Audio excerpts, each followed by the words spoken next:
And that was just it. It was a match week 34 filled with a lot of excitement and joy. As you know, Liverpool, when the game started, they were a bit nervous when Spurs especially scored that earlier goal. You know, it took them off a little, but they stood their grounds and came in a great fashion. I mean, they wrapped up this campaign awesome with a new manager. What do you feel lies next for them, especially going into the next game against Chelsea? Are they going to play for pride, or they're just going to go like, oh, we've won the league and that's it? I believe if they are at home, they want to give their fans a show. But if they are away, I'm just not. Are they away? Yeah, they are away. They are away. If they are away, I don't think there will be that as much motivation. Maybe there might be some players in the team who might not like Chelsea, will be like, oh, I have something to prove. Maybe some of the players who their futures might be in doubt, I want to show. Maybe someone like Javier Elliott, he will have a very big motivation to show that he can contribute more to the squad next season. But I feel like a lot of the first team players, they will relax and take it easy, because there's no point injuring yourself, you know, in these last 4 games, and maybe it's a long-term injury that affects next season or something. So, and the fact that it's away from home just makes me feel like the motivation will be a bit low. But there's also the fact that managers have high standards, and they want them to play at their best and show that they have good concentration. So from the manager's perspective, they definitely has an incentive to play hard, play well, and show that they are still a good team. But the players themselves, I think the motivation will be a bit low, which makes the match very interesting to me, because we all know what Chelsea wants. They are very motivated, they are very excited.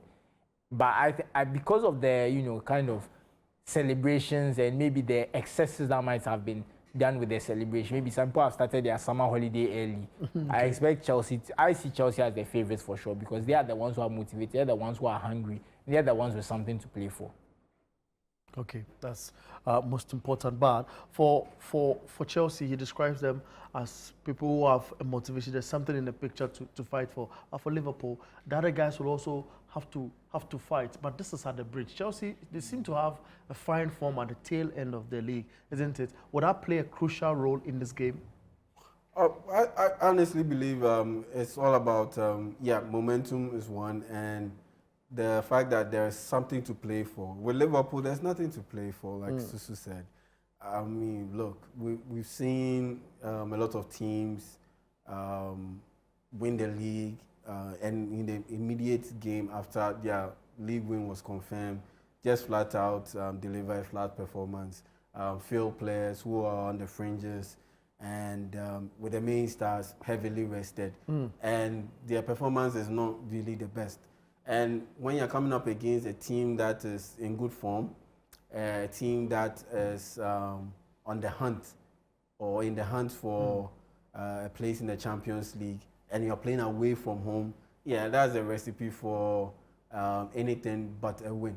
So that's why I'm not confident about Liverpool winning this game, knowing very well that looking at the stuttering form of Nottingham Forest, that has got them to slip all the way to 6th place, and Chelsea are in solid position to maintain that 5th place and even potentially move up the standings. I honestly don't believe that they would come into this game and deliver a very flat performance. I just don't see it. I see them, Susu said they are favorites. I see them as the winners of this game.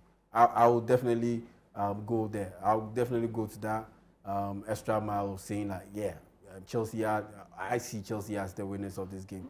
Looking at how things have panned out, I just don't see Liverpool being that really up for this game, and that's pretty much the little advantage that Chelsea gets to be able to get past them. I mean, for the two of you, would points accumulation now, trying to get a certain number of points in wrapping up the league, super important now in Liverpool's case? I mean, no, because they can't get any points record they've not done before.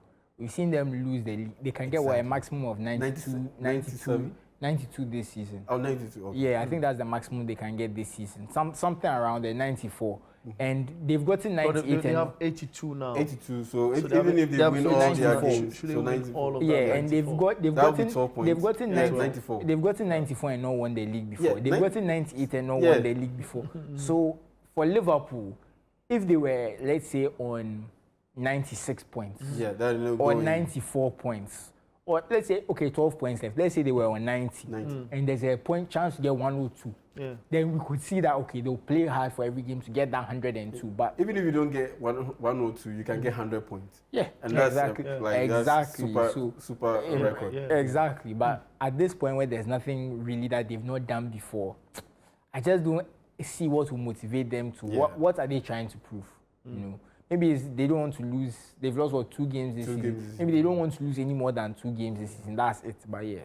But even if they don't lose any more games this season, I mean, it leads to the larger conversation as to whether this season compared to other seasons matches up to those other performances that other teams produce in the other competitions. Well, I remember we had this discussion on radio when they played one of their outstanding games, and people came at me for saying that yes, Liverpool's title-winning season in this campaign was 40% on Liverpool and 60% I was with you on that show that day. Arsenal and Manchester City pretty much underwhelming or underachieving.